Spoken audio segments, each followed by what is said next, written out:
Hello friends, my self Anamika Gautam और आप सभी का स्वागत है कोर फार्मेसी में। हमने जो फार्माकोलॉजी का चैप्टर फर्स्ट शुरू किया था, आज हम उसका लास्ट टॉपिक करने वाले हैं जिसका नाम है general mechanism of drug action and factors modifying drug action. तो आज इस क्लास में हम चैप्टर फर्स्ट का लास्ट क्वेश्चन करेंगे और लास्ट टॉपिक करेंगे और लास्ट टॉपिक के बाद हम जैसे कि एज यूजुअल करते हैं कि चैप्टर को एमसीक्यूज में डिस्कस करेंगे। तो इस चैप्टर के बाद जो नेक्स्ट वीडियो लेक्चर होगा वो आपका चैप्टर फर्स्ट के एमसीक्यूज होंगे और उसके बाद हम दूसरा सब्जेक्ट शुरू करेंगे फार्मेसी का, डी फार्म का ही। तो चलिए शुरू करते हैं। और शुरू करने से पहले अगर आप लोग हमारे चैनल पर नए हैं और अब तक चैनल को सब्सक्राइब नहीं किया है तो चैनल को सब्सक्राइब ज़रूर कर दीजिए, क्योंकि यहाँ पर हम आपके लिए कॉम्पिटिटिव और यूनिवर्सिटी एग्जाम की प्रिपरेशन करा रहे हैं। आपने अगर पुरानी वीडियोस देखी होंगी तो आपने देखा भी होगा कि एमसीक्यूज हमने उसमें डिस्कस किए थे और उसके बाद हमने थियोरी क्लासेस को शुरू किया था।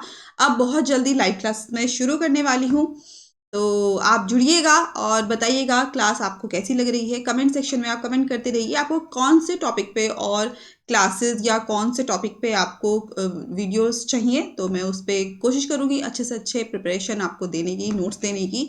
तो आज फिलहाल हम डिस्कस करते हैं general mechanism of drug action. देखो, जो भी लोग फार्माकोलॉजी पढ़ रहे हैं, मैंने पहले ही कहा है कि फार्माकोलॉजी आपकी एकदम टिप्स पे करा दूंगी। तो जो भी लोग फार्माकोलॉजी मेरे कोर फार्मेसी के थ्रू पढ़ रहे हैं या और उन्हें जो पुराने टॉपिक्स पढ़े होंगे उन आप लोगों को वो समझ आए होंगे, आई होप सो। और नहीं आए होंगे तो आप एक बार दोबारा सबको जाके देखिए, पढ़िए और उसके बाद आप यहाँ पर आइए इस क्लास में, क्योंकि सब कुछ होने के बाद अब आपकी फार्माकोलॉजी का बेस स्टार्ट होने वाला है। वो भी बेस था, लेकिन हाँ, यहाँ से मैं कह सकती हूँ कि आपको फार्माकोलॉजी नींव है general mechanism of drug action. क्योंकि जब भी आप फार्माकोलॉजी पढ़ते हैं तो आगे आप ड्रग्स पढ़ेंगे, ड्रग्स का मैकेनिज्म ऑफ एक्शन पढ़ेंगे, या फिर ड्रग्स किस किस तरीके से काम करती है वो सब आप पढ़ेंगे। तो आपको एक जनरल मैकेनिज्म पता होना चाहिए, क्योंकि जब आप आगे पढ़ेंगे ना कोई ड्रग का मैकेनिज्म कि उसमें ऑक्सीडेशन हो रहा है या फिर उसमें क्या हो रहा है, उसका मैकेनिज्म ऑफ एक्शन में क्या हो रहा है, रिसेप्टर बाइंड कर रही है, वो आयन चैनल के थ्रू एक्टिवेट हो रही है, तो आपको ये पता होना चाहिए कि ये चीज़ है क्या। क्योंकि वहाँ पर एक शब्द लिखा, एक सेंटेंस में आपको मैकेनिज्म ऑफ एक्शन दिखाया जाएगा कि XYZ ड्रग है, वो गाबा पे एक्ट कर रही है। आपको वहाँ पर पता होना चाहिए गाबा कौन से रिसेप्टर्स के थ्रू आता है या फिर कौन से मैकेनिज्म के थ्रू आता है। इसीलिए मैकेनिज्म ऑफ ड्रग एक्शन बहुत इंपॉर्टेंट है और फैक्टर्स मॉडिफाइंग ड्रग एक्शन भी बहुत इंपॉर्टेंट है। अक्सर यहाँ से क्वेश्चन पूछ लिया जाता है यूनिवर्सिटी एग्जाम में, और फार्माकोलॉजी का बेसिक है, ये मैं बार बार बोल रही हूँ। बहुत ध्यान से पढ़िएगा, नहीं समझ में आएगा दोबारा से पढ़िएगा, लेकिन इसको बिल्कुल अच्छे से कवर करिएगा। इसमें थोड़ा सा टाइम लग सकता है आपको इस वीडियो लेक्चर में, लेकिन ये बहुत इंपॉर्टेंट है, इसलिए मैं आपको बहुत इत्मीनान से बहुत अच्छे से समझाने वाली हूँ। तो चलिए शुरू करते हैं। देखो, मैंने बताया था मैकेनिज्म ऑफ ड्रग एक्शन जो आएगा हमारा वो आता है फार्माकोडायनामिक पैरामीटर्स में। कमेंट सेक्शन में मैंने कल वाली क्लास में भी पूछा था कि फार्माकोकाइनेटिक के पैरामीटर्स क्या हैं, तो मैं यहाँ पर आपको बता देती हूँ। जो अगर कभी क्वेश्चन आता है कि फार्माकोकाइनेटिक के पैरामीटर्स क्या हैं, तो absorption, distribution, metabolism and excretion, जो कि हम पढ़ चुके हैं। अब बारी आती है फार्माकोडायनामिक पैरामीटर्स की। तो फार्माकोडायनामिक पैरामीटर्स वो पैरामीटर्स हैं जब हम मैकेनिज्म ऑफ ड्रग के एक्शन की स्टडी करते हैं, ठीक है। तो pharmacodynamic is the study of action of drug on the body, कि हमारी जो ड्रग है वो बॉडी पे किस तरीके से एक्शन या रिस्पॉन्स प्रोड्यूस कर रही है और उनका क्या मैकेनिज्म ऑफ एक्शन है। देखो, कोई भी जो ड्रग हमारी बॉडी के अंदर जाती है उसके डिफरेंट एक्शन है, ठीक है, different kind of action produce करती है। पहला हो सकता है वो स्टिमुलेशन कॉज करे, हो सकता है डिप्रेशन कॉज करे, हो सकता है इरिटेशन कॉज करे, हो सकता है रिप्लेसमेंट की तरह यूज करे, हो सकता है एंटी इन्फेक्टिव हो, साइटोटॉक्सिक एक्शन प्रोड्यूस करे, या फिर हो सकता है मॉडिफिकेशन करे इम्यून स्टेटस को। अब ये क्या है मैम, ये बात तो नहीं समझ में आई। तो देखो भाई, कोई भी मान लो सिर्फ ये ड्रग है, हम जरूरी नहीं है ये कह दें कि ये डिजायर्ड ही एक्शन प्रोड्यूस करेगी, ठीक है। हम ये नहीं कह सकते हैं कि वो किसी चीज़ को स्टिमुलेट ही करेगी या बढ़ाएगी ही। भाई ये XYZ ड्रग है, ये सिर्फ स्टिमुलेशन करेगी क्या? नहीं, ये स्टिमुलेशन के साथ साथ हो सकता है डिप्रेशन कॉज करे, ठीक है, हो सकता है ये इरिटेशन कॉज करे, हो सकता है एज अ रिप्लेसमेंट थेरेपी की तरह यूज की जाए, हो सकता है इन्फेक्शन को ट्रीट करती हो, और हो सकता है इस इम्यून स्टेटस को मॉडिफाई करती हो। तो कोई भी ड्रग के ये सारे 6 टाइप के एक्शन प्रोड्यूस करते हैं। अब इन 6 को डिस्कस करते हैं। तो बारी बारी देखते हैं। सबसे पहला है स्टिमुलेशन। स्टिमुलेशन का क्या मतलब है? मान लो कोई भी ड्रग है, उसका स्टिमुलेशन करने का मतलब है कि स्टिमुलेशन एक ऐसा है जिसमें इंक्रीज होती है एक्टिविटी किसी पर्टिकुलर सेल की, कि ये ड्रग है, ये पर्टिकुलर सेल पे जाके एक्ट कर रही है और यहाँ पर जाके इसकी इस सेल की एक्टिविटी को बढ़ा रही है, सेल की एक्टिविटी को बढ़ा रही मतलब स्टिमुलेट कर रही है। ठीक है। डिप्रेशन, जैसे कि एड्रेनलिन। एड्रेनलिन क्या पढ़ते हैं? एड्रेनलिन, अब जब आप आगे पढ़ेंगे तो एड्रेनलिन का काम होता है हार्ट को स्टिमुलेट करना, हार्ट के सेल्स को, हार्ट को बढ़ाना। ठीक है। और हार्ट का काम क्या है आपको पता है, तो हार्ट के उस काम को बढ़ा देना। ठीक है। दूसरा था डिप्रेशन। डिप्रेशन का मतलब क्या है कि ऐसी स्टडी फार्माकोडायनेमिक की जिसमें क्या हो रहा है, किसी भी स्पेशलाइज्ड सेल की एक्टिविटी डिक्रीज हो रही है। जैसे कि बार्बिचुरेट्स क्या करते हैं, हमारे ब्रेन पे, सीएनएस पे जाके एक्ट करते हैं और सीएनएस की एक्टिविटी को कम करते हैं। तो ये भी इसका काम हो सकता है। तो जरूरी नहीं है सिर्फ बढ़ाना ही है ड्रग का काम, डिप्रेशन करना भी होता है। तीसरा था इरिटेशन का मतलब है कि हो सकता है कोई भी XYZ किसी भी टिश्यू को हमारी बॉडी के अंदर जाने के बाद इरिटेशन कॉज करे। इरिटेशन का मतलब उस टिश्यूज को डैमेज करना शुरू कर दे। ठीक है। नेक्रोसिस कर दे, इन्फ्लामेशन कॉज कर दे, जिसकी वजह से जो सेल है वो डिसरप्ट हो रही है, इरिटेशन हो रही है। जैसे एग्जाम्पल के तौर पे बात की जाए तो वारफेरिन है या फिर हिपेरिन है, जो कि क्या करते हैं, नेक्रोसिस, क्यूटेनियस नेक्रोसिस को बढ़ा देते हैं। जो क्यूटेनियस सेल है, जो क्यूटेनियस जो सेल्स हैं उसमें नेक्रोसिस कॉज करती है। नेक्रोसिस आई होप आपको पता होगा, सेल डैमेज होना होता है। ठीक है। नेक्स्ट है रिप्लेसमेंट का मतलब है कोई भी ऐसी ड्रग जो कि बॉडी के अंदर जा रही है उसको यूज किया जाता है एज अ रिप्लेसमेंट। जैसे मान लो अगर आपके अंदर विटामिन डी की डेफिशिएंसी हो जाएगी तो आप क्या करोगे, बाहर से विटामिन डी का सप्लीमेंट लोगे। तो एज अ रिप्लेसमेंट है, क्योंकि हमारी बॉडी में वो कवर नहीं हो पा रहा है, इसलिए हम बाहर से एज अ रिप्लेसमेंट यूज कर रहे हैं। ठीक है। when there is deficiency of natural substances like hormones की कमी होगी तो बाहर से आप स्टेरॉइडल ड्रग्स लोगे, हार्मोनिक ड्रग्स लोगे। न्यूट्रिएंट्स की कमी होगी तो बाहर से न्यूट्रिशंस की डाइट आप एनहेंस करेंगे, है ना। जैसे कि अगर आयरन की कमी हो गई है तो क्या बोला जाता है कि आयरन की पालक खाओ, आयरन की जो ड्रग्स हैं आप वो यूज करो, है ना। तो और अगर आयरन की कमी हो जाती एनीमिया में तो एज अ ड्रग रिप्लेसमेंट की तरह यूज किया जाता है। ठीक है। नेक्स्ट है एंटी इन्फेक्टिव मतलब क्या, ये भी एक ड्रग का एक्शन है। कैसे कि जो भी ड्रग्स दी जाती हैं वो इन्फेक्शन को ट्रीट करती हैं। इन्फेक्शन मतलब जैसे हमारी बॉडी के अंदर इन्फेक्शन हो जाता है ना, कि वायरस आ गए, बैक्टीरियल इन्फेक्शन हो गया, ठीक है, फंगस इन्फेक्शन हो गया।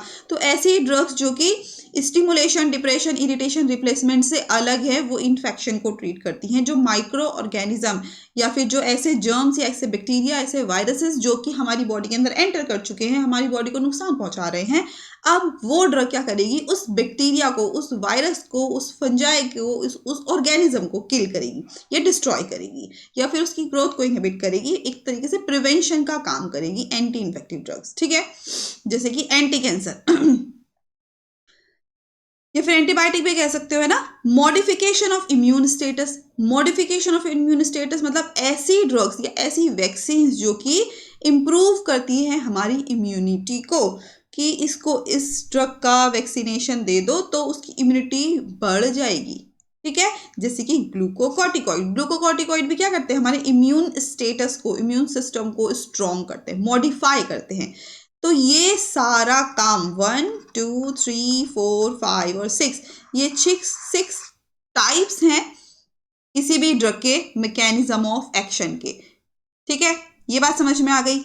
अब यहां पर बहुत इंपॉर्टेंट बात ध्यान देने वाली है कि ये ठीक है, ये स्टेप्स तो हैं, इस तरीके से काम कर रही है, लेकिन मैकेनिज्म क्या है, मैकेनिज्म ऑफ ड्रग एक्शन, किस किस के थ्रू ड्रग स्टिमुलेशन कर सकती है, डिप्रेशन कॉज कर सकती है, रिप्लेसमेंट की तरह काम कर रही है, फिर कौन सा मैकेनिज्म के थ्रू ये 6 जो फार्माकोडायनेमिक एक्शन है ड्रग के वो परफॉर्म हो रहे हैं। तो पहला है थ्रू रिसेप्टर्स। कोई भी जो ड्रग है उसका मैकेनिज्म ऑफ एक्शन उसके रिसेप्टर्स के थ्रू होता है। आगे डिस्कस करेंगे, फिलहाल आपको ये बात याद रखनी है और एग्जाम में एज इट इज आपको लिखना है। एज इट इज मतलब वर्ड टू वर्ड की बात नहीं कर रही हूँ, पॉइंट्स की बात कर रही हूँ, वे ऑफ प्रेजेंटेशन की बात कर रही हूँ कि किस तरीके से मैंने लिखा है ना। अब हम बहुत बार क्या होता है, हम कॉपी चेक करते हैं और कॉपी चेक करते समय बच्चे क्या करते हैं, मैकेनिज्म ऑफ ड्रग एक्शन लिखा और डायरेक्ट थ्रू रिसेप्टर लिखा, इसके बारे में कहानी लिखनी शुरू कर दी। ठीक है, थ्रू एंजाइम्स एंड पंप लिखा, इसके बारे में कहानी लिखनी शुरू कर दी। नहीं, आपको पहले पॉइंट्स देने, देन उसको इलाबोरेट करना है, उसको बारे में फिर आगे बताना है। तो मैकेनिज्म ऑफ ड्रग एक्शन पहला है थ्रू रिसेप्टर्स, दूसरा है through enzymes and pump, enzymes के थ्रू और पंप के through, through ion channel, by physical action, by chemical interaction, by altering metabolic process. और ये मैकेनिज्म ऑफ एक्शन बहुत इंपॉर्टेंट है, सारे के सारे 6 के 6। और इन सब से ज्यादा इंपॉर्टेंट है इसमें रिसेप्टर्स, बहुत बहुत बहुत बहुत इंपॉर्टेंट है, बहुत इंपॉर्टेंट है। मैं बार बार बोल रही हूँ तो बहुत ध्यान से सुन लेना। मैकेनिज्म ऑफ ड्रग एक्शन कितने टाइप के हैं, 6 टाइप के हैं। अब हमें बारी बारी क्या पढ़ना है, इन सबको पढ़ना है। तो सबसे पहले हम बात करते हैं रिसेप्टर्स की। तो रिसेप्टर्स क्या हैं, देखो रिसेप्टर्स एक स्पेसिफिक मैक्रोमोलिक्यूल्स है, लाइक प्रोटीन। ठीक है, रिसेप्टर्स क्या है, प्रोटीन मैक्रोमोलिक्यूल्स है कह सकते हो, या फिर मैक्रोमोलिक्यूल्स हैं जो कि सेल के सरफेस पर प्रेजेंट होते हैं। ये सेल है, इसकी सरफेस पर ही ये मैक्रोमोलिक्यूल प्रेजेंट है।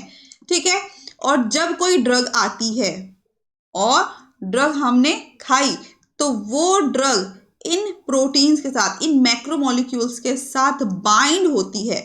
ठीक है, bind drug to produce biological response. ये मान लो हमने कोई भी ड्रग खाई, ठीक है, इस भाषा को भूल जाओ। अगर मान लो आपको अपनी भाषा में लिखना है तो क्या लिखोगे भाई, सबसे अच्छा तो डी फार्म के लिए ये है कि हिंदी और इंग्लिश दोनों में लिख सकते हैं, हिंदी में भी, इंग्लिश में भी और दोनों में भी। तो अगर इस भाषा को भूल जाओ और आप सिर्फ मेरी बात सुनो तो क्या होगा, अगर कोई भी ड्रग बॉडी के अंदर एंटर करती है तो वो हमारी बॉडी के अंदर जो सेल प्रेजेंट हैं वहां पर ड्रग बाइंड करती है। ठीक है, और जो ड्रग अपने साइट पर, अपनी जगह पर जाकर बाइंड करती है, उस जगह को बोला जाता है रिसेप्टर। समझ गए बात, बात समझ में आ गई होगी। कोई भी ड्रग मॉलिक्यूल जो कि एडमिनिस्टर किया जा रहा है, जो कि लिया जा रहा है, बॉडी के अंदर जा रहा है, वो सेल पे जाके एक पर्टिकुलर जगह, एक पर्टिकुलर साइट पे जाके बाइंड होगा, और जहां पर वो बाइंड होगा उस जगह को बोला जाता है रिसेप्टर। ठीक है, जब तक ये ड्रग इस रिसेप्टर पे जाके बाइंड नहीं होगी वो अपना रिस्पॉन्स प्रोड्यूस नहीं करेगी। इसका मतलब है रिसेप्टर्स वो मैक्रोमोलिक्यूल्स हैं जो कि सेल की सरफेस पे प्रेजेंट होते हैं, और ड्रग आकर इन सरफेस पे जाकर बाइंड होती है और अपना बायोलॉजिकल रिस्पॉन्स प्रोड्यूस करती है। क्लियर होगा। ठीक है, अब रिसेप्टर्स कितने टाइप के हैं, रिसेप्टर्स हमारे 4 टाइप के हैं, ये बात आपको ध्यान रखनी है। 6 टाइप के हमारे मैकेनिज्म ऑफ ड्रग एक्शन था। ठीक है, उसमें से पहला था रिसेप्टर। अब रिसेप्टर कितने टाइप के हैं, हमारे 4 टाइप के हैं। पहला है जी प्रोटीन कपल रिसेप्टर। ओके, जी protein couple receptor very very very important. दूसरा है आयन चैनल रिसेप्टर, जिसको एंजाइमेटिक रिसेप्टर्स भी बोलते हैं। तीसरा है एंजाइम लिंक्ड रिसेप्टर, और फोर्थ है receptor regulating gene expression. Okay, तो सबसे पहले हम बात करते हैं जी प्रोटीन कपल रिसेप्टर की। तो जी प्रोटीन कपल रिसेप्टर को हम और क्या बोलते हैं, इसको हम 7 अल्फा हेलिकल मेम्ब्रेन स्ट्रक्चर भी बोलते हैं, या फिर 7 ट्रांस मेम्ब्रेन डोमेन रिसेप्टर्स भी बोलते हैं। ठीक है, एक सेकेंड रुको मुझे थोड़ा सा, हाँ, तो 7 ट्रांस मेम्ब्रेन डोमेन रिसेप्टर के नाम से आएगा तो जी प्रोटीन कपल रिसेप्टर की बात हो रही है। 7TM लिखा हुआ आ रहा है तो समझ लो जी प्रोटीन कपल रिसेप्टर की बात हो रही है। सरपेंटीन रिसेप्टर की बात हो रही है तो जी प्रोटीन कपल रिसेप्टर की बात हो रही है, और जी प्रोटीन लिंक रिसेप्टर की बात हो रही है तो समझ जाओ जी प्रोटीन कपल रिसेप्टर के बारे में ही पूछ रहे हो भाई। तो एग्जाम में किसी नाम से आए समझ जाओ जी प्रोटीन कपल रिसेप्टर की बात हो रही है। और इस जी प्रोटीन को जी प्रोटीन क्यों बोला जाता है, क्योंकि ये जो जी है ना, कभी कभी वाइवा में क्वेश्चन पूछ लेते हैं कि जी क्या है, तो जी हमारा ग्वानीन है। ठीक है, ग्वानीन, जी मतलब ग्वानीन, बिकॉज क्यों, क्योंकि उनका इंटरेक्शन होता है ग्वानीन न्यूक्लियोटाइड से। भाई यहाँ पर जो भी ड्रग इस GPCR के थ्रू ड्रग बाइंड होगी इस रिसेप्टर को, हम इसीलिए जी प्रोटीन बोल रहे हैं कि यहाँ पर कोई भी जो ड्रग आके इंटरैक्ट करती है किसके साथ, ग्वानीन न्यूक्लियोटाइड के साथ। और ये जो GPCR है इसके अंदर 3 सब यूनिट होती हैं, alpha beta gamma with GDP। नई बात समझ में आई ना मैम, समझ में तो आया ही नहीं है। मान लो ये आपकी सेल मेम्ब्रेन है, ठीक है, ये कोई ड्रग है, ओके, और हमारी अमीनो एसिड की चेन होती है, ठीक है, इस तरीके से ये जी प्रोटीन है, कितनी है 7, ओके, ध्यान रखना, तो 7 ही बनाऊंगी मैं, तुम देखते जाओ,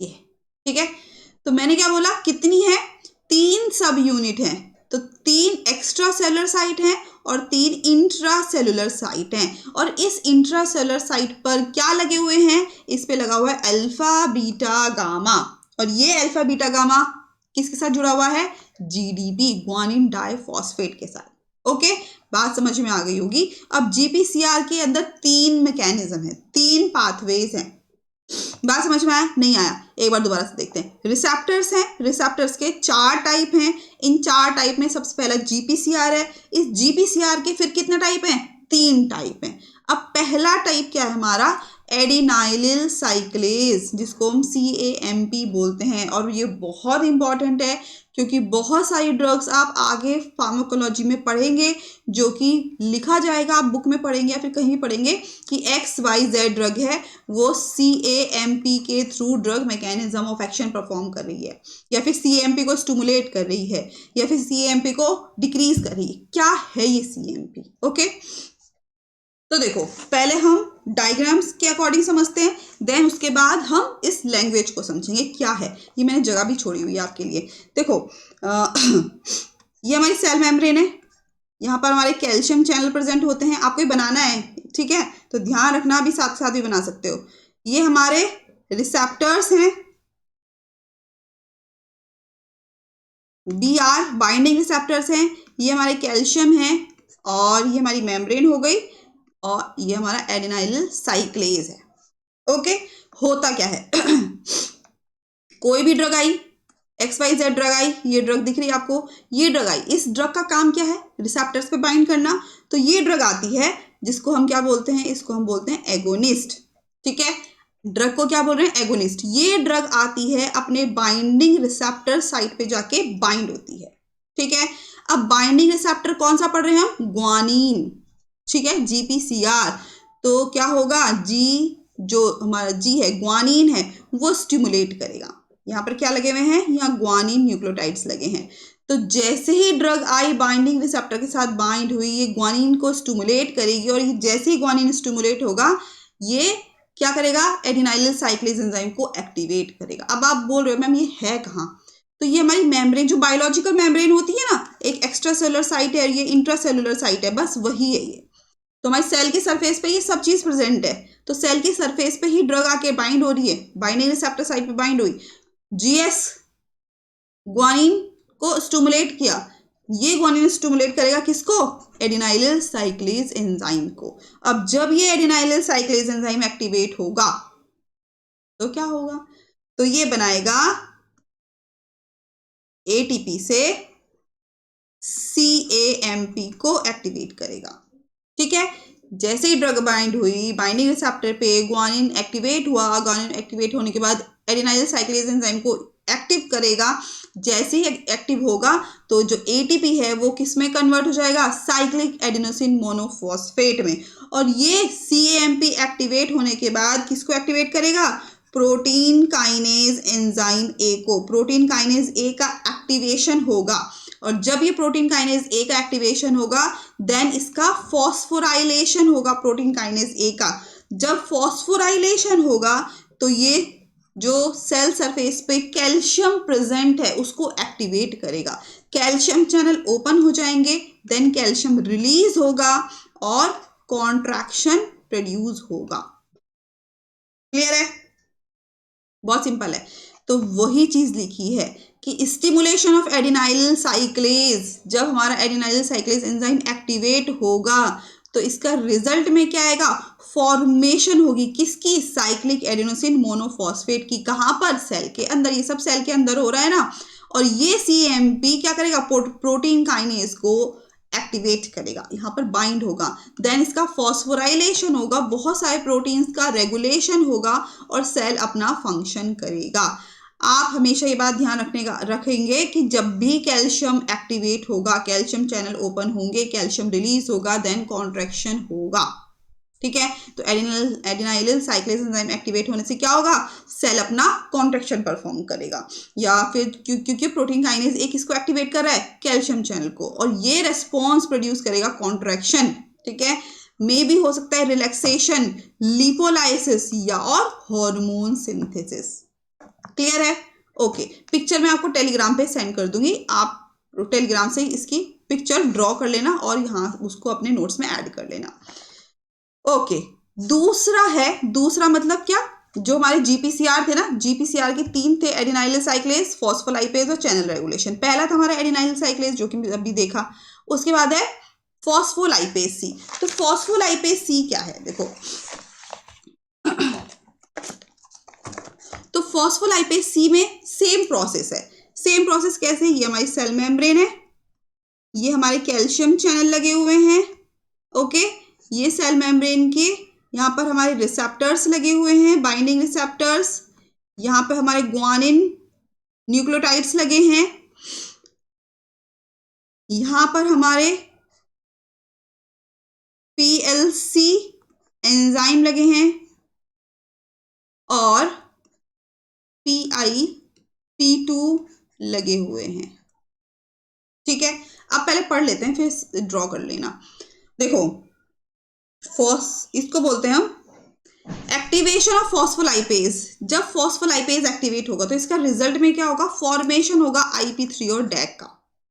ठीक है, मेम्ब्रेन के थ्रू, मेम्ब्रेन फॉस्फोलिपिड के थ्रू, जो कि किसको एक्टिवेट कर रहे हैं, फॉस्फो आइनोसिटोल पायरोफॉस्फेट PIP2 को। ये IP3 क्या करेगा, कैल्शियम को मोबिलाइज करेगा।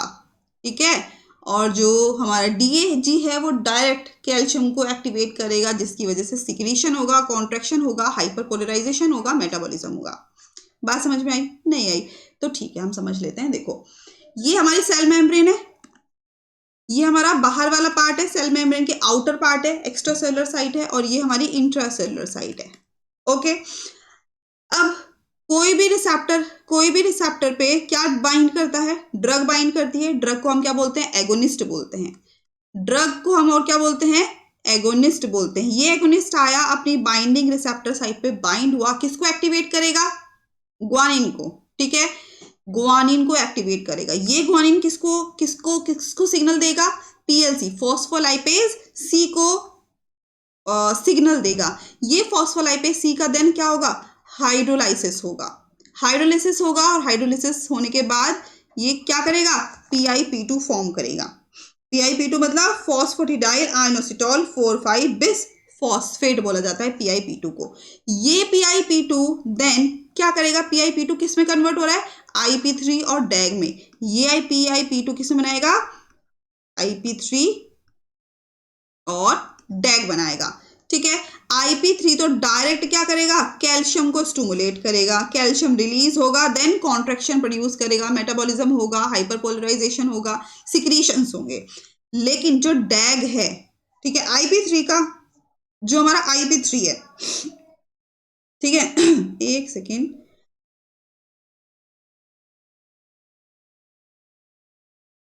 ठीक है, ओके, ये जो IP3 है तो डायरेक्ट कैल्शियम को स्टिमुलेट करेगा। लेकिन ये जो डैग है, डैग जिसको बोलते हैं डाइएसाइल ग्लिसरॉल, ठीक है, और IP3 को बोलते हैं आइनोसिटोल 4,5 ट्राइफॉस्फेट। ये जो डैग है, ये डैग का क्या होगा, ये डैग एक प्रोटीन काइनेज सी को एक्टिवेट करेगा। प्रोटीन काइनेज सी को एक्टिवेट करेगा। जब ये प्रोटीन काइनेज सी एक्टिवेट होगा देन इसका फॉस्फोराइलेशन होगा, जिस तरीके से एडिनाइलिल साइक्लेज में एक्टिवेशन हो रहा था। ठीक है, इसी तरीके से प्रोटीन काइनेज सी का फॉस्फोराइलेशन होगा। जब इस प्रोटीन काइनेज फॉस्फोराइलेशन होगा then myosin light chain kinase का एक्टिवेशन होगा। अगर इस प्रोसेस को स्किप करना चाहते हो तो कर सकते हो, कोई बात नहीं है। तो प्रोटीन काइनेज सी का एक्टिवेशन होने के बाद ये किसको स्टिमुलेट करेंगे, ये सिग्नल देंगे कैल्मोड्यूलिन को या फिर कैल्शियम को। देन कैल्शियम रिलीज होगा, कॉन्ट्रैक्शन, सिक्रीशन, मेटाबॉलिज्म परफॉर्म होंगे। बात समझ में आ गई भाई? एक सेल सरफेस है, सेल की सरफेस पे हमारे कैल्शियम चैनल प्रेजेंट है, बाइंडिंग रिसेप्टर प्रेजेंट है, फॉस्फोलाइपेज सी प्रेजेंट है। ड्रग आई, ड्रग बाइंड हुई, एगोनिस्ट आया, बाइंड हुआ अपने बाइंडिंग रिसेप्टर पे, ग्वानिन न्यूक्लियोटाइड एक्टिवेट हुआ, देन पीएलसी को एक्टिवेट किया, फॉस्फोलाइपेज सी को, देन इसका हाइड्रोलिसिस हुआ, हाइड्रोलिसिस होने के बाद ये इसने फॉर्म किया पीआईपी2 को, ये पीआईपी2 देन अपनी फॉर्म को कन्वर्ट करेगा किसमें, आईपी3 और डैग में। आईपी3 डायरेक्ट कैल्शियम को स्टिमुलेट करेगा, लेकिन जो डैग है वो पी फॉस्फो जो प्रोटीन काइनेज सी है उसको एक्टिवेट करेगा।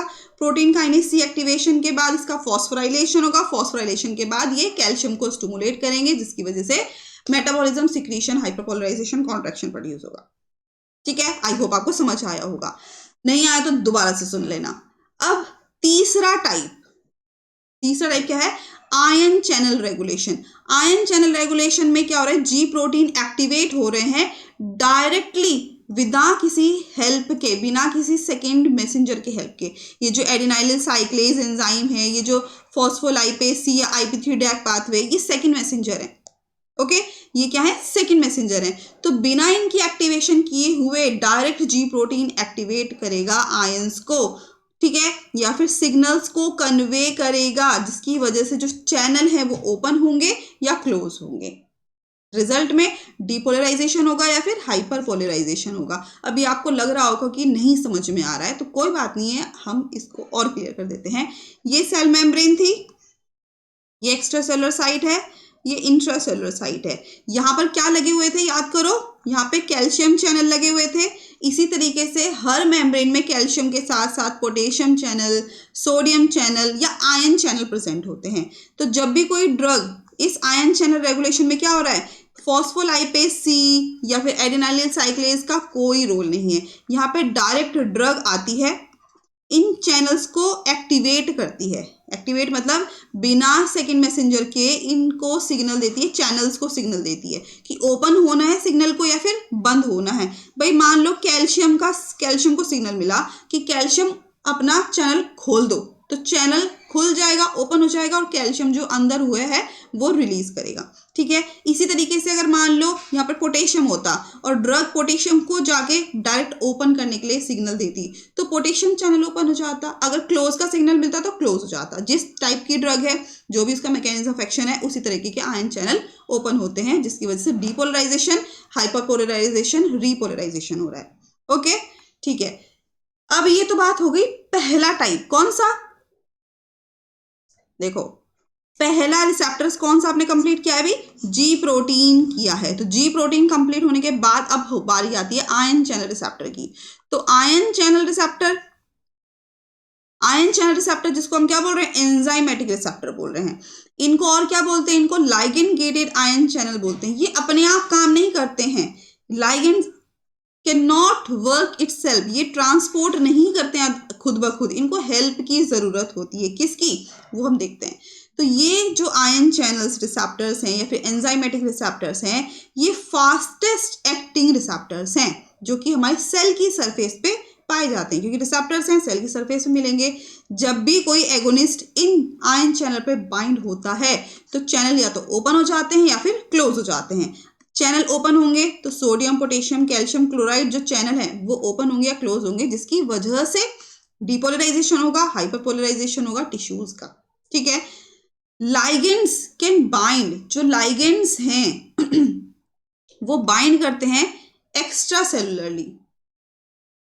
अगर ये चैनल्स हैं, तो अगर कोई ड्रग जो कि एक्स्ट्रा सेलुलर चैनल पे बाइंड कर रही है, एक्स्ट्रा सेलुलरली आयंस को बाइंड कर रही है, जैसे कि ग्लूटामेट है, एसिटाइल कोलिन है, गाबा है, तो लाइगेंड्स बाइंड कर सकते हैं एक्स्ट्रा सेलुलरली भी। अगर एक्स्ट्रा सेलुलरली बाइंड करेगा तो कौन से आयन चैनल मिलेंगे उसको, ग्लूटामेट आयन चैनल मिलेगा, एसिटाइल कोलिन चैनल मिलेगा, गाबा के चैनल्स मिलेंगे। ठीक है, वहीं अगर लाइगेंड बाइंड कर रहा है इंट्रासेलुलरली, सेल के इंटरनल साइड, तो कौन से चैनल को एक्टिवेट कर सकता है, पोटेशियम चैनल को, कैल्शियम चैनल को। ठीक है, इस तरीके से आयन चैनल रिसेप्टर काम करते हैं।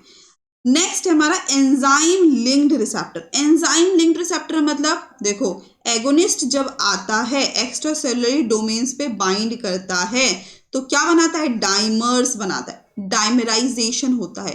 कोई भी ड्रग आई वो जैसी एक्स्ट्रासेलुलर साइट पर जाके एक्स्ट्रासेलुलर साइट के डोमेन पे जाके बाइंड होती है, देन क्या बनाती है भाई, ये तो सिंगल हो है ना, मोनोमर है, ये मोनोमर आया रिसेप्टर पे बाइंड हुआ, इसने किस में कन्वर्ट हो जाएगा, डाइमर्स में। इस ड्रग का क्या हो जाएगा, एगोनिस्ट का क्या हो जाएगा, डाइमराइजेशन हो जाएगा, ठीक है।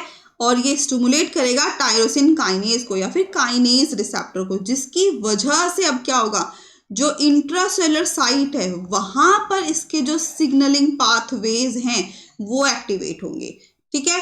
एक्स्ट्रासेलुलर साइट पर ड्रग आके बाइंड हुई, डाइमराइजेशन हुआ, काइनेज एक्टिवेट हुए, काइनेज एक्टिवेट होने के बाद कहीं जाके इंट्रासेलुलर साइट पर सिग्नलिंग पाथवे अपना काम करना परफॉर्म करेगा और जीन ट्रांसक्रिप्शन से रिस्पॉन्स प्रोड्यूस होना शुरू होगा। जैसे कि इंसुलिन की अगर बात करें तो इंसुलिन क्या करती है, एपिडर्मल ग्रोथ फैक्टर है, ठीक है, नर्व ग्रोथ फैक्टर्स है, ये सब एंजाइम लिंक्ड रिसेप्टर के थ्रू काम करते हैं। नेक्स्ट फोर्थ टाइप है रिसेप्टर का, nuclear receptor regulate gene expression. तो nuclear receptor regulate gene expression का क्या मतलब है, ये जो हमारे इंट्रासेलुलरली रिसेप्टर्स हैं, या फिर कह सकते हो these are intracellular soluble protein. ये हमारे अब तक ड्रग क्या आ रही थी, एक्स्ट्रा सेलुलरली बाइंड कर रही थी, लेकिन nuclear receptor regulate gene expression में क्या हो रहा है, these are intracellular soluble protein. ये इंट्रासेलुलर सॉल्युबल प्रोटीन है जो कि लिपिड सॉल्युबल केमिकल मैसेंजर हैं। कहने का मतलब जो लिपिड सॉल्युबल, ये जो न्यूक्लियर रिसेप्टर है ये कैसे हैं, लिपिड सॉल्युबल केमिकल मैसेंजर हैं। जो भी केमिकल सब्सटेंस या जो भी ड्रग लिपिड सॉल्युबल होगी वो nuclear receptor regulate gene expression के थ्रू अपना काम करेगी और सेल के अंदर पेनिट्रेट करेगी। जैसे कि विटामिन डी, जैसे कि स्टेरॉयडल हार्मोन, ये सब क्या है, ये लिपिड सॉल्युबल केमिकल एजेंट्स हैं। ओके, तो ये बात होगी रिसेप्टर्स की खत्म। अब दूसरा टाइप क्या था मैकेनिज्म ऑफ एक्शन में, mechanism of drug action through enzymes and pump, enzymes और पंप के थ्रू। अब तो यहाँ पर क्या होगा, यहाँ पर कोई भी जो ड्रग आ रही है, ड्रग्स में act by inhibition of various enzymes. जो ड्रग आ रही है उसका काम है बहुत सारे एंजाइम्स को इनहिबिट करना, ठीक है, जिसकी वजह से जो एंजाइम से रिलेटेड रिएक्शंस हैं वो चेंज हो जाएंगे। जब जैसे कि एसिटाजोलामाइड, जो एसिटाजोलामाइड है वो इनहिबिट करता है किसको, कार्बोनिक एनहाइड्रेस को। जैसे कि एस्पिरिन, एस्पिरिन इनहिबिट करता है साइक्लोऑक्सीजिनेज को, ठीक है। एस्पिरिन का काम क्या है, कमेंट सेक्शन में कमेंट करके बताओ। तो कुछ ड्रग्स का मैकेनिज्म ऑफ एक्शन किसी एंजाइम्स को इनहिबिट करने से होता है, और मेम्ब्रेन पंप, और कुछ ड्रग्स ऐसी हैं जो कि पंप, मेम्ब्रेन में जो पंप लगे हुए हैं, जैसे कि sodium hydrogen potassium ATPase pump, sodium potassium ATPase pump. तो कुछ ड्रग का mechanism of action in pumps के थ्रू होता है। हो सकता है इन पंप्स को एक्टिवेट कर दें, हो सकता है इन पंप्स को इनहिबिट कर दें, जैसे कि may be inhibited by drugs like omeprazole. जैसे कि ओमिप्राजोल है, ओमिप्राजोल क्या करती हैं, हाइड्रोजन पोटेशियम एटीपीएस को इनहिबिट कर रही है, डिजॉक्सिन सोडियम पोटेशियम एटीपीएस को इनहिबिट कर रही है। तो बहुत सारी ड्रग्स का काम पंप को इनहिबिट करके होता है या पंप को स्टिमुलेट करके होता है। बहुत सारी ड्रग्स का काम एंजाइम्स को इनहिबिट करके होता है या फिर एंजाइम्स को स्टिमुलेट करके होता है, ठीक है। तीसरा mechanism of action, mechanism of drug action through ion channel. कुछ ड्रग्स का मैकेनिज्म ऑफ एक्शन किसके थ्रू होता है, आयन चैनल के थ्रू होता है। तो ड्रग्स इंटरफेयर कर सकती हैं movement of with the movement of ions. कुछ ड्रग्स क्या है, बहुत सारी ड्रग्स क्या करती हैं, जो आयंस का मूवमेंट हो रहा है ना, आयंस मतलब सोडियम पोटेशियम कैल्शियम क्लोराइड है ना, मोटा मोटा कर देखें तो बहुत सारी ड्रग्स क्या हैं जो कि आयंस के मूवमेंट को इंटरफेयर करती है, इंटरफेयर करने मतलब डिस्टर्ब करती है अक्रॉस स्पेसिफिक चैनल, बहुत सारे चैनल्स के थ्रू।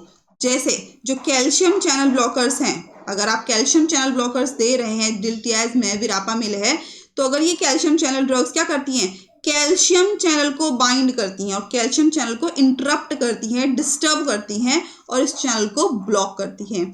जैसे कि सोडियम चैनल ब्लॉकर्स हैं, पोटेशियम चैनल ओपनर्स हैं, ये सब क्या है, ये ड्रग्स ऐसी हैं जो कि आयन चैनल्स के थ्रू अपना drug mechanism of action perform कर रहा है, ठीक है।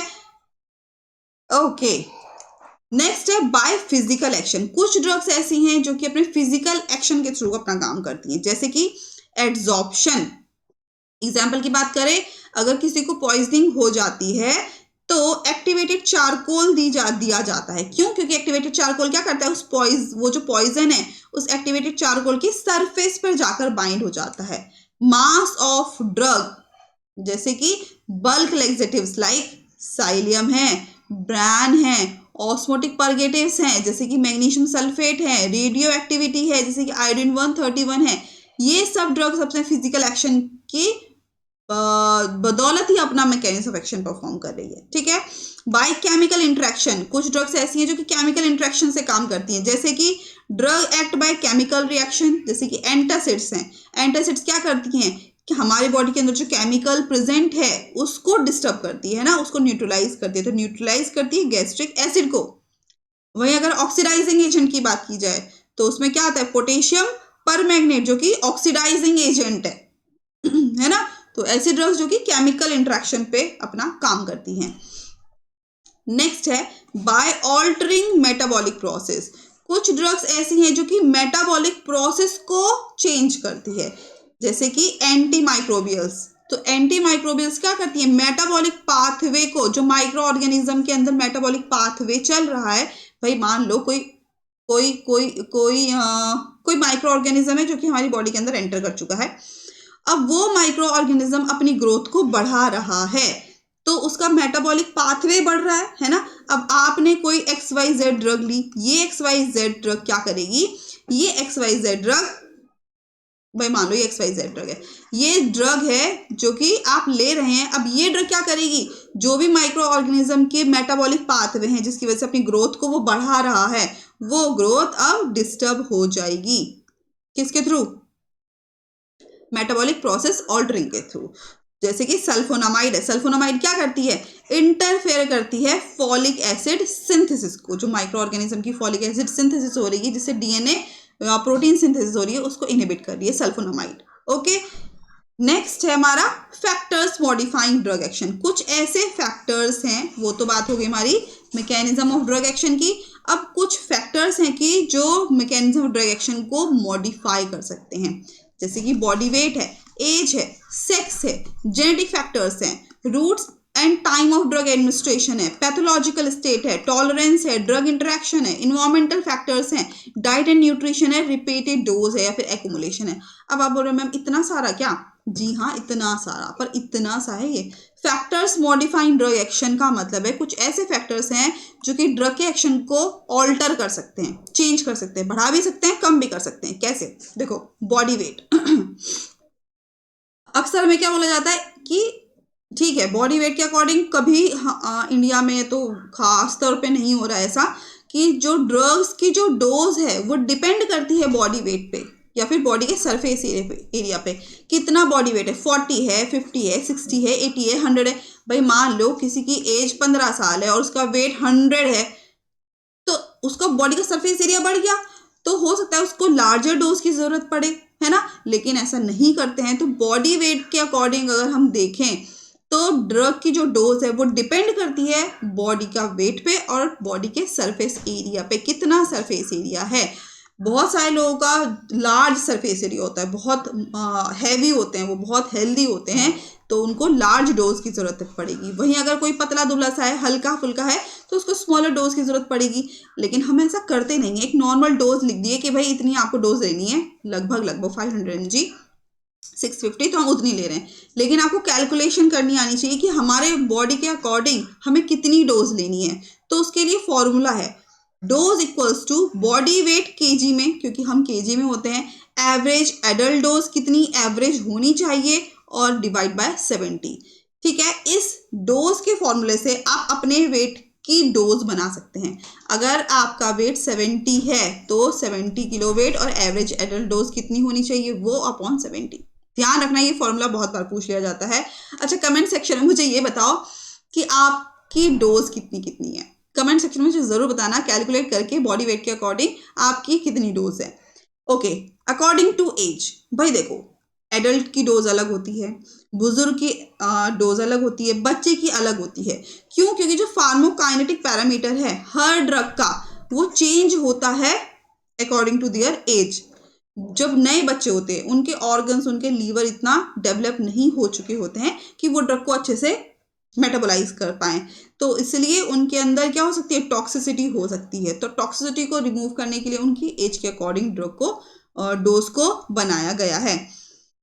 तो देखो यंग्स फॉर्मूला, ये मुझे आज भी याद है, जब हम बी फार्म में थे तो ये आया था, ये क्वेश्चन ही आया था और स्पेशली यंग्स फॉर्मूला पूछा गया था।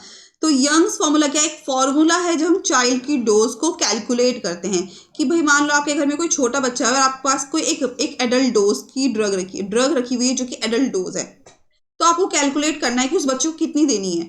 तो child dose equals to age, कितनी एज है बच्चे की, कितना कौन सा साल है, age plus 12 into adult dose, इससे आप उस चाइल्ड की डोज को कैलकुलेट कर सकते हो। वहीं अगर डिलिंग्स फॉर्मूले की बात की जाए तो डिलिंग्स फॉर्मूला में क्या है, चाइल्ड डोज है, एज है अपॉन 20 है इंटू एडल्ट डोज। कौन सा सिंपल लगा, जल्दी से कमेंट करो।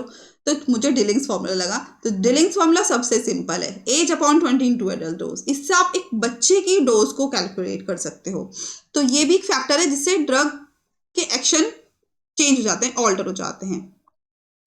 दूसरा है सेक्स। सेक्स मतलब भाई मेल है या फीमेल है। भाई देखो मेल के अंदर अलग तरीके के सिक्रीशंस हो रहे हैं, हार्मोनल सिक्रीशंस, और फीमेल्स के अंदर अलग टाइप के हार्मोन सिक्रीशन हो रहे हैं। तो दोनों का जो ड्रग के लिए रिस्पॉन्स देना है दोनों का अलग है ना। जैसे कि अगर अल्कोहल की बात की जाए तो अल्कोहल फीमेल्स में ज़्यादा टॉक्सिक रिस्पॉन्स प्रोड्यूस करती है रेदर देन मेल। क्यों? क्योंकि जो फीमेल्स के अंदर है वो लो अल्कोहल डिहाइड्रोजिनेज एक्टिविटी परफॉर्म होती है। जो डिहाइड्रोजिनेज एक्टिविटी हो रही है फीमेल्स के अंदर वो क्या हो रही है, अल्कोहल के बिहाफ पे कम हो रही है, इसीलिए फीमेल्स के अंदर ज़्यादा अल्कोहल टॉक्सिक हो जाती है रेदर देन मेल। तो डिपेंड करता है मेल है या फीमेल है। नेक्स्ट है जेनेटिक फैक्टर। जेनेटिक फैक्टर मतलब differences in genes can affect drug metabolising enzyme. हर इंसान का जो जीन है वो अलग है, तो बहुत बार जो ड्रग आप ले रहे हैं उसका मेटाबोलाइजिंग एंजाइम उस जीन के अकॉर्डिंग चेंज हो जाता है, जिसकी वजह से जो ड्रग अपना एक्शन प्रोड्यूस कर रही है वो चेंज हो जा रहा है, क्योंकि उसके ड्रग रिसेप्टर्स अलग हैं, उसका जो मेटाबोलाइजिंग एंजाइम्स हैं वो अलग हैं, क्योंकि उसके जीन्स अलग हैं। तो हो सकता है उसका मैकेनिज्म ऑफ एक्शन भी XYZ ड्रग के लिए डिफरेंट हो। नेक्स्ट है रूट ऑफ एडमिनिस्ट्रेशन। कौन से रूट से दिया जा रहा है, तो ओरल रूट है, आईवी रूट है, इंट्रामस्कुलर रूट है। कौन सा रूट है जिसकी वजह से एब्जॉर्प्शन अफेक्ट हो रहा है, और अगर एब्जॉर्प्शन अफेक्ट होगा तो ड्रग का जो मैकेनिज्म है वो भी अफेक्ट करेगा। जैसे कि आईवी रूट की बात की जाए तो आईवी रूट ज़्यादा इफेक्टिवली रैपिड इफेक्ट प्रोड्यूस करता है। तो हाँ, अगर हम ओरल रूट को देखें तो फर्स्ट पास मेटाबॉलिज्म की वजह से स्लो रिस्पॉन्स प्रोड्यूस करता है। तो हो गया ना मैकेनिज्म ऑफ ड्रग एक्शन में अंतर। पैथोलॉजिकल स्टेट मतलब डिजीज कंडीशन। लीवर डिजीज है, किडनी डिजीज है, हार्ट डिजीज है, थायराइड है, क्या है। अगर कोई डिजीज है और साथ में हम ड्रग ले रहे हैं तो ड्रग डिजीज का इंटरेक्शन होगा। हो सकता है उस वजह से ड्रग का जो काम करने का तरीका है, वो जो मैकेनिज्म ऑफ एक्शन है ड्रग का, वो ऑल्टर हो जाए। जैसे अगर लीवर डिजीज है तो हो सकता है लीवर सही तरीके से काम नहीं कर रहा हो, जिसकी वजह से मेटाबॉलिज्म चेंज हो गया है और उसकी वजह से हो सकता है टॉक्सिसिटी बढ़ जाए, क्योंकि लीवर सही से काम कर नहीं रहा है, mechanism of drug action change हो चुका है, तो हो सकता है टॉक्सिसिटी हो जाए, एक्युमुलेशन हो जाए ड्रग का। नेक्स्ट है थायराइड डिजीज। हो सकता है किसी को थायराइड हो रखा हो, अगर हाइपर थायराइडिज्म बढ़ गया है, ठीक है, तो सेंसिटिविटी एड्रेनलिन की बढ़ जाएगी। तो ये भी क्या है, अगर कोई डिजीज है तो उसका mechanism of action of drug change हो सकता है पर्टिकुलर डिजीज की वजह से। नेक्स्ट है टॉलरेंस। हो सकता है कि भाई आपकी बॉडी में इतनी ड्रग जा चुकी है कि अब ड्रग ने काम करना बंद कर दिया है। तो रिपीटेड यूज करने की वजह से, बार बार एक ही ड्रग को बार बार यूज करने की वजह से जो ड्रग का इफेक्ट है वो चेंज हो गया है। इसका मतलब अब ड्रग ने जो मैकेनिज्म परफॉर्म करना था वो परफॉर्म अब नहीं कर पाएगी और उससे ज्यादा डोज आपको चाहिए मैकेनिज्म ऑफ एक्शन परफॉर्म करने के लिए। तो हो गया ना मैकेनिज्म ऑफ एक्शन चेंज। जैसे कि मॉर्फिन है, जैसे कि अल्कोहल है, ये टॉलरेंस कॉज करती है, ये अपना मैकेनिज्म ऑफ एक्शन चेंज कर देती हैं। आज अगर आपको एक 1 ml में रिस्पॉन्स दिख रहा है तो हो सकता है कल आपको 1 ml में रिस्पॉन्स ना दिख पाए। मैकेनिज्म ऑफ एक्शन चेंज हो गया है क्योंकि टॉलरेंस आ गया है। नेक्स्ट है ड्रग इंट्रैक्शन। भाई ड्रग इंट्रैक्शन की वजह से भी मैकेनिज्म ऑफ एक्शन ऑल्टर हो जाता है। क्यों?